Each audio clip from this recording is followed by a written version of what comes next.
नमस्कार। राजस्थान की तमाम फटाफट खबरों में आपका स्वागत है। राजस्थान की खबरों के लिए आपसे निवेदन कि यदि आपने हमारे चैनल को सब्सक्राइब नहीं किया है तो कृपया करके आपके अपने चैनल को सब्सक्राइब कर लें।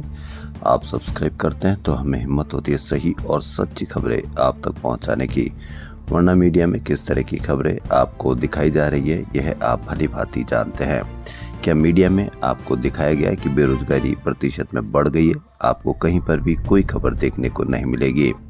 तो क्या है आज की वो बड़ी खबर है? सदन में मंगलवार को गाय को राजमाता घोषित करने और गो हत्या को लेकर जमकर सियासी टकराव चला। बेरोजगारी चरम पर, लेकिन गाय माता को लेकर जबरदस्त टकराव। कांग्रेस और भाजपा विधायकों में झड़प तक हुई। हंगामे के कारण 7 बार सदन स्थगित करना पड़ा। विवादों के बीच गोपाल शर्मा वेल में नापक्ष में पहुंच गए। भाजपा विधायक गोपाल शर्मा और विपक्ष से तू-तू मैं हुई। भाजपा विधायक उन्हें वापस ले गए। हालांकि बाद में उन्होंने माफी मांगी और कहा कि मैं मर्यादा भूल गया था, इसका आजीवन खेद रहेगा। बेरोजगारी चरम पर, लेकिन आपको कहीं पर भी कोई खबर नहीं, कोई कवरेज नहीं, कोई चर्चा नहीं। प्रश्नकाल में गो हत्या के मामले में विपक्ष ने पूछा कि सरकार क्या कर रही है। हंगामा हुआ तो स्पीकर ने कार्रवाई स्थगित कर दी।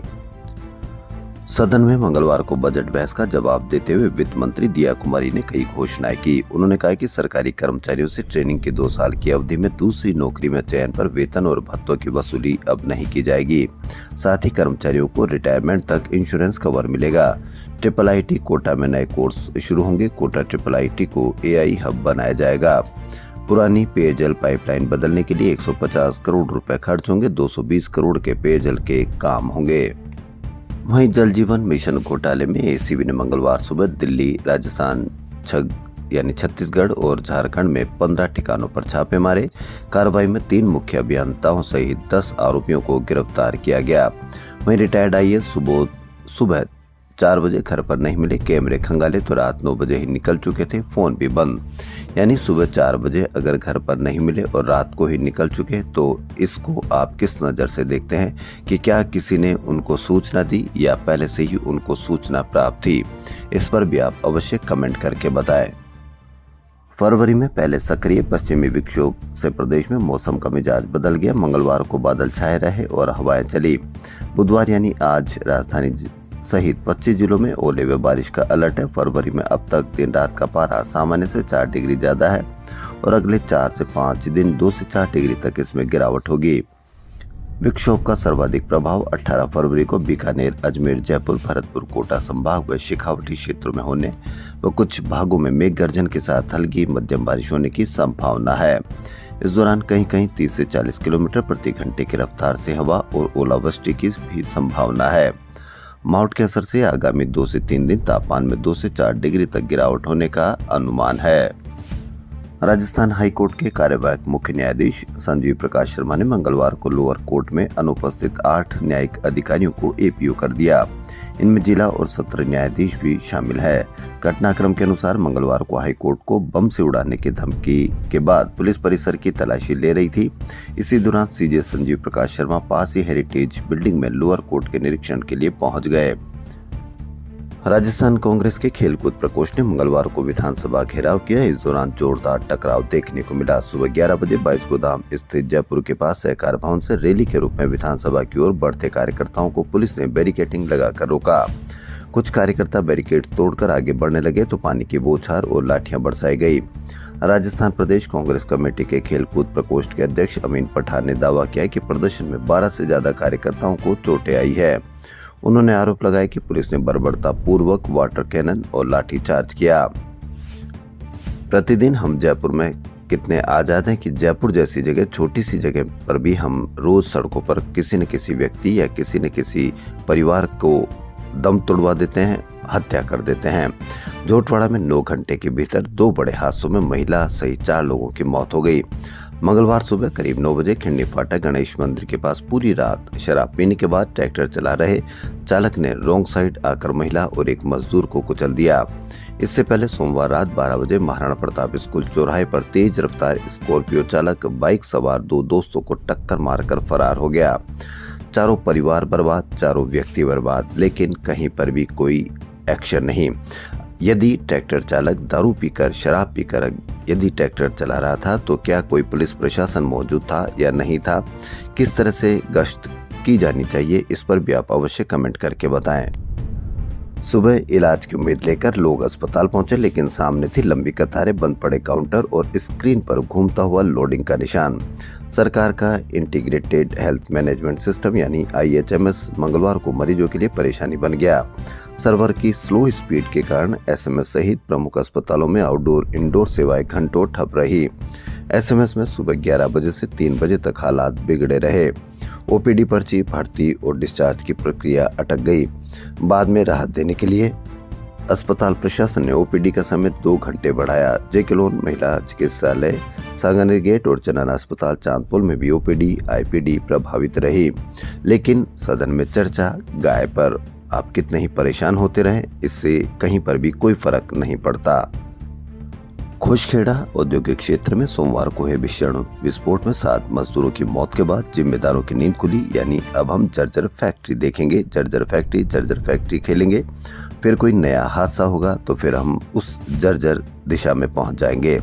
हादसे वाली फैक्ट्री से महज 500 मीटर की दूरी पर भी 2 और अवैध पटाखा इकाइयां पकड़ी। दोनों स्थानों से भारी मात्रा में पॉप-अप पटाखे, केमिकल मशीनरी, तैयार माल और खाली रैपर बरामद हुए। दोनों परिसरों को सीज कर दिया गया। पंजाबी और प्लेबैक सिंगर सुनंदा शर्मा मंगलवार को पूर्णिमा ग्रुप के एनुअल स्पोर्ट्स व कल्चरल फेस्ट आरोहण में लाइव परफॉर्म करने पहुंची। इस मौके पर उन्होंने मम्मी नु पसंद, दिल ले गया, परदेसी, इस तरह से कई गीत गाए और श्रोताओं को झूमने पर मजबूर कर दिया। एक निजी अस्पताल में वकील की मां के इलाज में लापरवाही से जुड़े मामले में 5 महीने बाद भी कार्रवाई नहीं होने के विरोध में हाईकोर्ट के बाहर वकीलों का धरना दूसरे दिन भी जारी रहा। मंगलवार को वकीलों के धरने के चलते पुलिस ने हाईकोर्ट के बाहर से जाने वाले वाहनों को दूसरे मार्गों पर डाइवर्ट किया।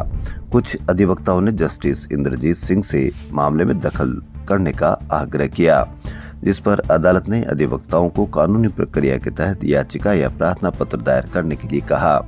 यदि यही कोई अस्पताल में किसी अभिभावक या किसी पेशेंट के अभिभावकों के द्वारा इस तरह से कोई हंगामा किया जाता या तो उन अभिभावकों को 24 घंटे के भीतर गिरफ्तार करने के आदेश जारी हो जाते, लेकिन 5 महीने बाद भी वहीं की वहीं। स्कूली बच्चों की सुरक्षित आवाजाही सुनिश्चित करने के लिए बाल वाहिनी के नियम पालन को लेकर जयपुर यातायात पुलिस ने कड़ा रुख अपनाया है।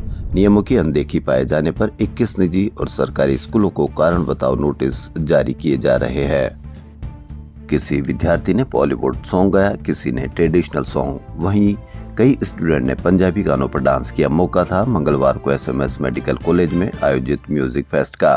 फेस्ट में स्टूडेंट ने अपनी संगीत प्रतिभा का प्रदर्शन किया। उन्होंने म्यूजिकल इंस्ट्रूमेंट पर बॉलीवुड धुनें प्ले की। गिटार पर सांसों की माला, पर सिमरू, मैं पी का नाम, तेरी दीवानी, हम किसी गली जा रहे हैं, अपना कोई ठिकाना नहीं। जब ये गाने प्ले किए तो दर्शक दीर्घा में बैठे स्टूडेंट भी पार्टिसिपेंट्स के साथ गाने लगे। कॉलेज कैंपस पूरी तरह से बॉलीवुड म्यूजिक के रंग में रंगा नजर आया। MBBS स्टूडेंट का टैलेंट शो, बॉलीवुड सॉन्ग पर किया dance. Rajasthan United football club 1 मार्च को भारतीय फुटबॉल लीग अभियान की शुरुआत करेगा। अखिल भारतीय फुटबॉल महासंघ ने IFL का शेड्यूल जारी कर दिया है। राजस्थान यूनाइटेड को 4 मैच बाहर और 5 जयपुर में खेलने हैं। केकड़ी जिला अस्पताल में चर्म रोग विशेषज्ञ डॉक्टर अशोक मीणा ने मंगलवार को अपने सरकारी आवास पर संदिग्ध परिस्थितियों में फांसी लगाकर आत्महत्या कर ली। आमेर किले के लाइट एंड साउंड शो के लिए किया जा रहा 18 करोड़ रुपए का टेंडर आखिरकार रद्द कर दिया गया। टेंडर की शर्तों और उसके बाद कंपनियों के कड़े विरोध के बाद राज्य सरकार ने फैसला लिया है। इससे पहले विभाग में काफी समय से अनिर्णय की स्थिति बनी हुई थी। भास्कर ने शो में किए जा रहे बदलाव और इसके लिए किए गए टेंडर के विवादों को प्रमुखता से रखा था। बिरला ऑडिटोरियम में राजस्थान प्रदेश कांग्रेस कमेटी की ओर से पैगाम ए मोहब्बत सद्भावना सम्मेलन का आयोजन किया गया। इस कार्यक्रम में राजस्थान सहित विभिन्न जिलों से आए कांग्रेस पदाधिकारियों, कार्यकर्ताओं और समर्थकों ने बड़ी संख्या में भाग लिया। NSUI के राष्ट्रीय अध्यक्ष के लिए राजस्थान से 3 युवाओं ने दावेदारी जताई है। इसमें संगठन के प्रदेश अध्यक्ष विनोद जाखड़, राजस्थान यूनिवर्सिटी के अध्यक्ष रहे निर्मल चौधरी और NSUI के पूर्व राष्ट्रीय सचिव दिलीप चौधरी शामिल है। राजस्थान पर्यटन विकास निगम ने नई करवट ली है। दशकों से 12 करोड़ रुपए से अधिक के घाटे में चल रहा यह निगम इस वित्तीय वर्ष में लाभ में आ गया है। यह बदलाव बाजार के अनुसार मार्केटिंग करने, इवेंट्स की गुणवत्ता पर फोकस करने और कुछ होटलों के प्रबंधकों के कुशल प्रबंधन के बलबूते पर आया है। कुछ वर्ष पूर्व तक निगम को बंद करने की नौबत जैसे हालात बन गए थे। आरटीडीसी के अधिकारी कर्मचारियों के विरोध के कारण यह टलता रहा। हालांकि होटलों की बड़ी संख्या ऐसी जो अब भी घाटे में है, लेकिन उनकी लोकेशन के आधार पर अब सरकार नई रणनीति बनाने जा रही है। लंबे समय बाद लाभ में आए निगम की खबर से प्रबंधन में उत्साह है और वह अब पर्यटन विकास की नई संभावनाएं तलाशने में जुटा है। राजस्थान ईसीजी टेक्नीशियन कर्मचारी संघ की ओर से 16 फरवरी को ही औपचारिक बैठक में संरक्षण पद पर दिनेश कुमार सैनी को मनोनीत किया है। संघ के महामंत्री एवं प्रवक्ता प्रतीक शर्मा ने बताया कि संरक्षक पद की जिम्मेदारी लेते हुए दिनेश कुमार सैनी ने ईसीजी कैडर का जॉब चार्ट यथा संशोधित सेवा नियम 2025 नियम अनुसार भत्ता, कैडर स्टाफिंग पैटर्न, ईसीजी दिवस एवं अन्य सभी को सरकार तक संघ के माध्यम से पहुंचाने के लिए कहा। कॉलेज शिक्षा मंत्रालय कर्मचारी संघ ने पदोन्नति के संबंध में मुख्यमंत्री एवं कार्मिक विभाग के सचिव को ज्ञापन सौंपा।